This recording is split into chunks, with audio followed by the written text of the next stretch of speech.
Namaste, everybody, and welcome to Dr. Arjun Astrology channel. Um, it's been a while since I've been doing videos, but today I wanted to teach you a basic lesson on the rationale behind exaltation of Grahas. And this is based on the elements of the zodiac sign. This is a very fundamental lesson, but it is very essential that people start learning from the basics.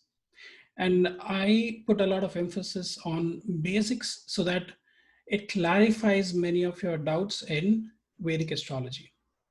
So let me share my screen and take you through this lesson on the rationale behind exaltation of grahas. Okay, I'm sharing my screen now. Okay, so I've termed this session as Astro Bytes, and I'll be doing many more such videos in the coming months on Astro Bytes, giving you small nuggets of information about Vedic astrology. Okay, so let's get started with this lesson on the rationale behind exaltation.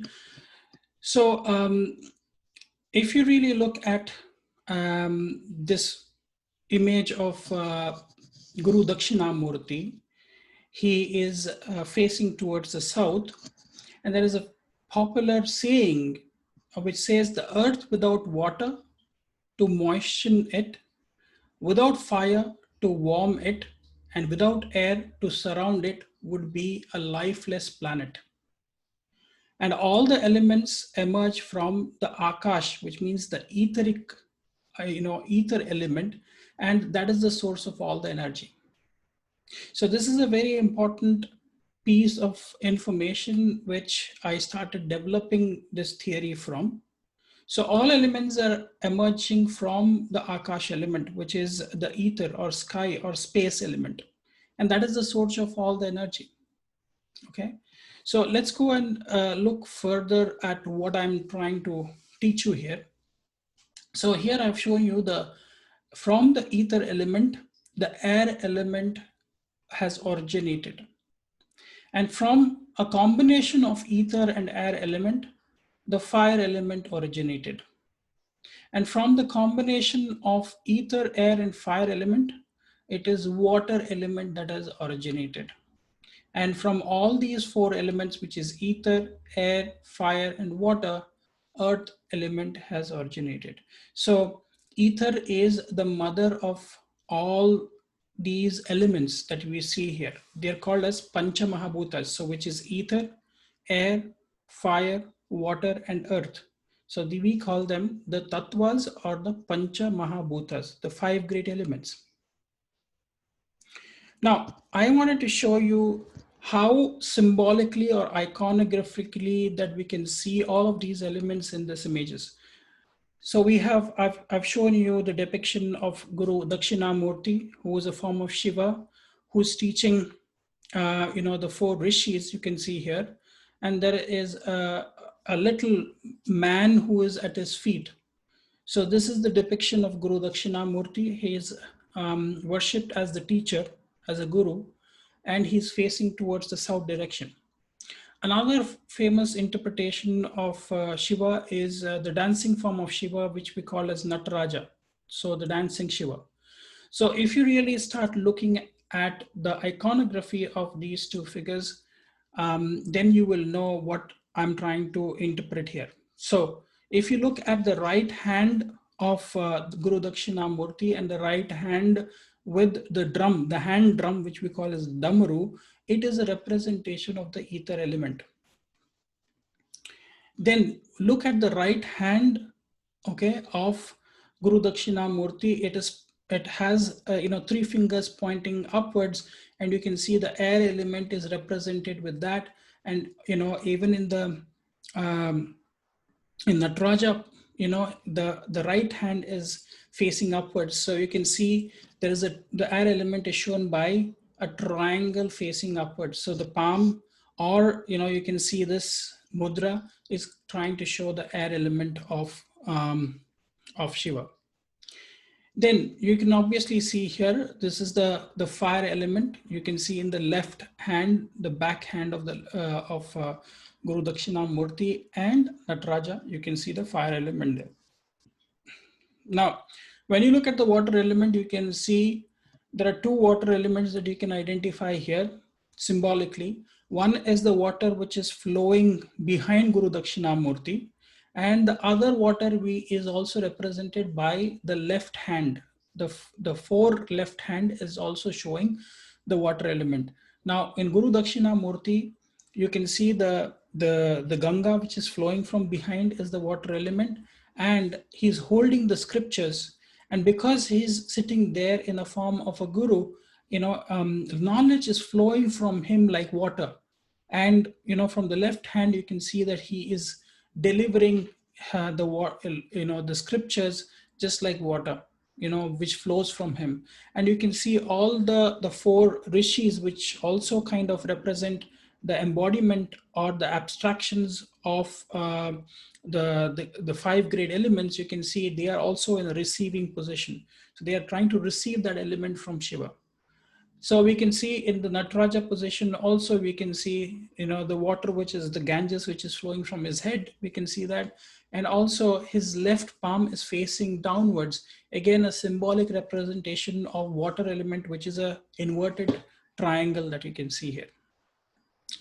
And the earth element obviously is the leg, associated with this little man who is sitting at the bottom of the feet of both Guru Dakshina Murti and as well of Nataraja. So it shows his connection with the earth element with his right feet on the ground. Okay, in one of the in positions, and the other one is the left one. Sorry, in both, it is the right feet which is showing the connection with the earth element. Now, here is another depiction I wanted to show you. The same thing with, you can see that with the depiction of, Mahavishnu, the Vishnu avatar. You can see the discus in his right hand is again kind of correlating with the ether. The ether is shown like a discus. Then you can see the gada or the mace in his hand is a representation of the air element.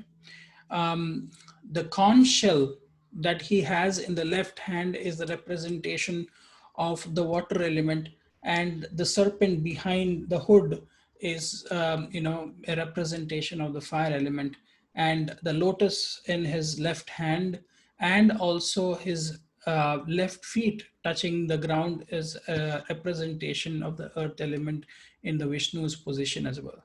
So you can see that both these Shiva and Vishnu both are representing all the Panchamahabhutas, and that's just how they are depicted in iconographically. Now, let's look at this. This is the representation that I'm showing you of saying, all of these five elements kind of form a five-pointed star, which we call as the Star of David. Okay, now let's go to the astrological side of themes, and that I will be able to narrate to you when you look at the zodiac signs. The zodiac signs have been divided or categorized into four elements largely. So you have Aries is associated with fire, Taurus is associated with earth element, Gemini is associated with air element, and Cancer is associated with water element. And the fire, earth, air, water will keep repeating itself across the zodiac. So here is a representation, and I wanted to show you that the fire, earth, air, and water are in the square signs. So you can see that even in the zodiac sign there is a correlation with all of these four elements. Now, the thing is, let's go and study about the exaltation of the Grahas. And I'm sure most of you are aware of the exaltation position of the Grahas or the planets in the zodiac sign. So you can see here the sun gets exalted in a fiery sign, which is in Aries. Moon gets exalted in an earthy sign, which is Taurus. Jupiter gets exalted in a watery sign, which is Cancer. Mercury gets exalted in an earthy sign, which is Virgo. Saturn gets exalted in an Aries sign, which is Libra. Mars gets exalted in an earthy sign, which is Capricorn. And finally, you see Venus is exalted in a watery sign, which is Pisces.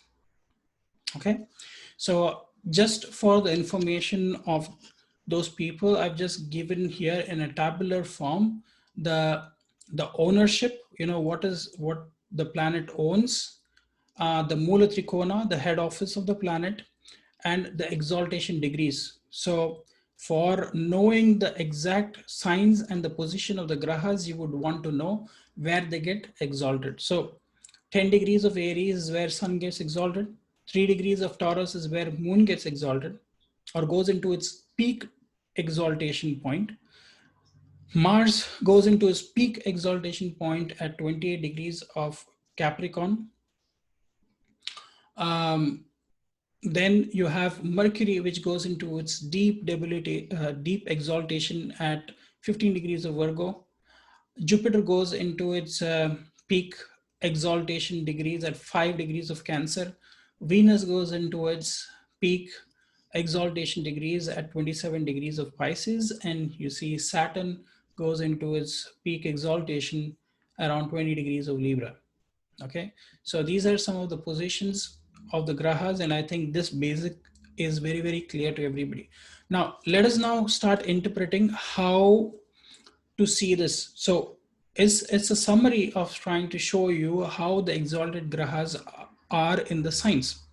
So Sun gets exalted in a fiery sign, which is Aries. So I have shown you that it's the only planet which gets exalted in a fiery sign, which is Sun. Then in earthly signs, we have 3 planets which goes into exaltation. So it's the Moon, Mercury, and Mars. All the 3 of these planets get exalted in an earthy sign. Then we have Saturn is the only planet which gets exalted in an Aries sign, which is Libra. And finally, we have 2 planets which we call them as the teachers or the gurus, which is Brahaspati and Guru Shukracharya, which is Jupiter and Venus. Both of them get exalted in watery signs. So this is to summarize what we are trying to show you with the exaltation of the grahas. Now let's go to the rationale behind why these grahas get exalted in a particular sign, and that is strongly associated with the element that we are trying to learn from. So let me try to put this and narrate to you how do you see these exaltation and how to interpret this exaltation. So the rationale behind it is what I'm going to explain to you in the next slide. Okay, so let's look at the exaltation of Sun. A Sun is in a fiery sign of Aries. Sun is a masculine planet, and it also gets stronger when it comes into a masculine sign like Aries. Aries is ruled by Mars in the zodiac, and that's why you see Mars is a masculine planet. So Sun gets exalted in a masculine Rashi or a masculine zodiac sign. So what does it interpret then? Why does Sun get exalted in Aries? Now, here is an interpretation. Sun usually is a significator of father, and that shows the masculinity.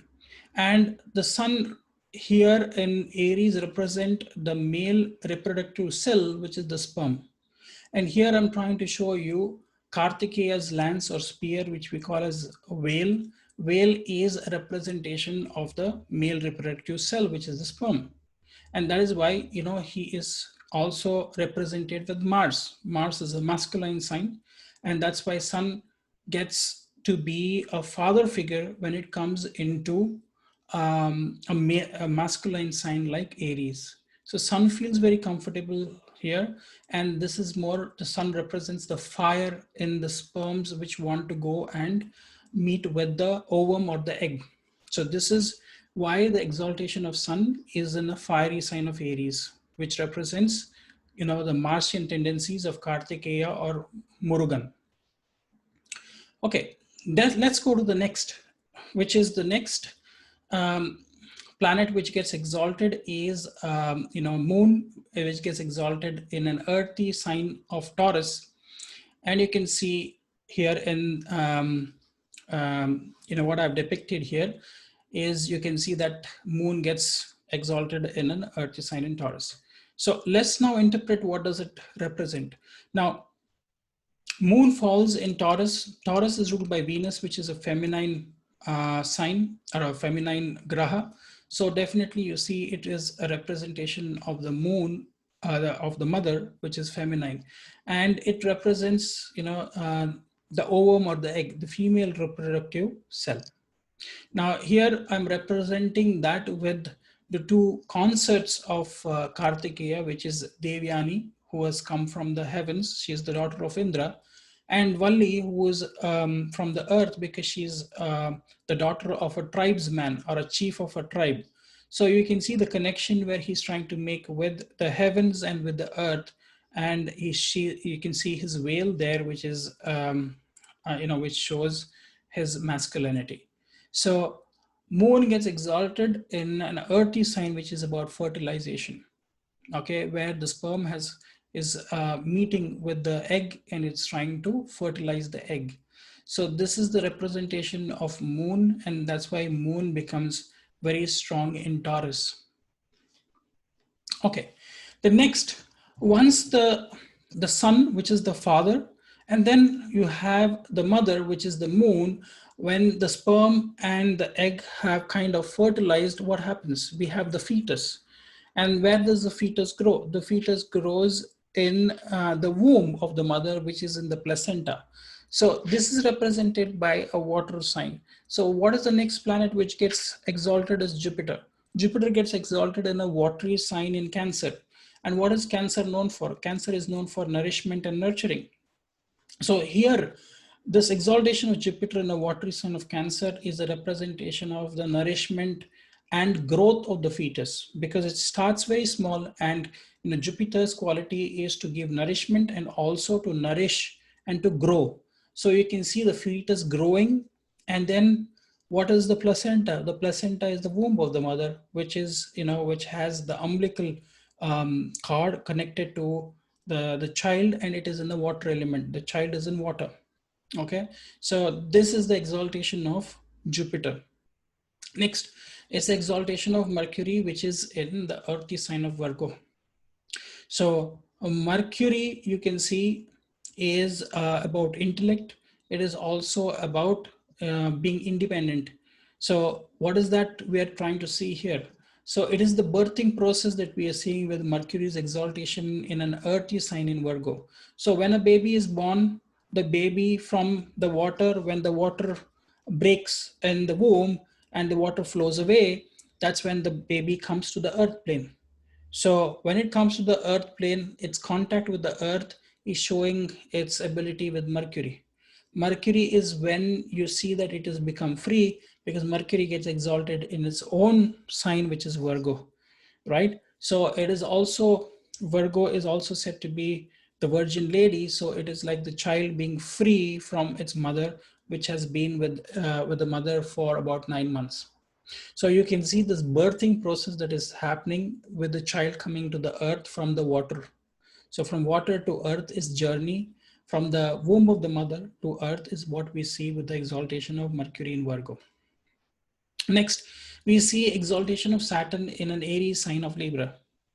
Okay. Now, when we understand the process, the first breath of the child, once the birth of the child has happened, the baby comes from the water in the womb of the mother to the earth and to take its first breath of air. So it becomes completely independent from the mother when it takes the first breath of air. So Saturn shows you the first breath of air that the child will take and be independent. So you can see that Saturn's connection with the air element in Libra is showing you that the child has become independent. Okay, the next is the exaltation of Mars, which happens in the earthy sign in Capricorn. Now, if you know that Capricorn is the natural 10th house of your Kriyamani karmas, which is the highest forms of karmas that you have to activate in this lifetime. So whenever we start activating our karmas and all the actions and all the karmas that are being finished, you know, we then come to a point that we have to let go of this physical body. So what does then this means? This means that the Mars is associated with the earthy sign of Capricorn, which means the body is burnt after death. You know, Mars is a fiery graha. After the dead body is cremated by fire, you can see the body ash mixes with the earth element. So again, the body has become into ashes and it has now gone back into the earth element. So this is the signification of the exaltation of Mars, is when we have finished all our karmas of the 10th house, which is our Kriyamani karmas of this life, that's when we have to let go of this body. So this is the process that we see. And the next thing that I wanted to show you is the exaltation of Venus. Again, exaltation of Venus happens in the watery sign in Pisces. And let's not forget that the process that we usually follow in the Hindu rituals is the body ash is put back into water. So this is what is the connection with Venus. Venus is going to liberate you. And that's why Venus is the last planet to get into its exaltation in Pisces. So the body ash is typically put in an earthen pot or a metallic urn and is carried by the descendants of the deceased, and they take it back and put it back in a water body, especially a river. So a holy rivers, the ashes are are spread in the river, is because the the body ashes have to go back into the water element, because again the process has to start with the sun and the moon, and then the child has to take birth again in the womb of the mother. So this is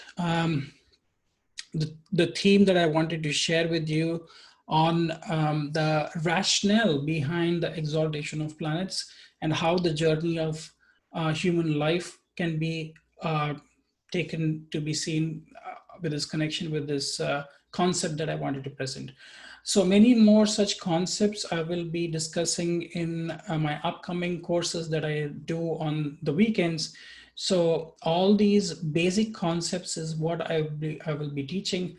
And for all of you who want to join these courses, please send me a message on Dr. Arjun Pai Astrology Facebook channel, or you can also write to me by sending me a private message on my Instagram page, Dr. Arjun Pai.